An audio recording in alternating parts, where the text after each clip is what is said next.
Καλοπερασάκια βουλευταρά, με έβαλες πολλά χαράτσα και έχεις τρελάνει τα μυαλά μου.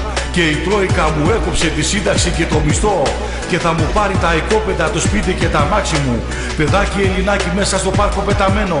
Τυρί, πατάτες και ψωμί δώσε βουλευταρά στο γεροντάκι το καημένο. Κόμι Υπουργέ, την περνάς ωραία μέσα στο κολονάκι. Κολονιακιώτη δήμαρχε, τρως κάθε μέρα γαρίδες σας τα ακούσει εκταποδάκι. Ελλάδα θα ψηφίσω και Πλάτωνα και Αριστοτέλη θα χειροκροτήσω. Ελλάδα θα ψηφίσω και Σοκράτη και Περικλή θα χειροκροτήσω. Ελλάδα θα ψηφίσω και Πλάτωνα και Αριστοτέλη θα χειροκροτήσω. Ελλάδα θα ψηφίσω και Σοκράτη και Περικλή θα χειροκροτήσω. Και ο καπετάνιος του Ελλάς πολέμησε επάνω στο βουνό, μέσα στη φτώχεια και στη μιζέρια, σαν το χεράκι σβήνω. Δύο αρχαίους Έλληνες αγαπώ, τον Αριστοτέλη και τον Πλάτωνα.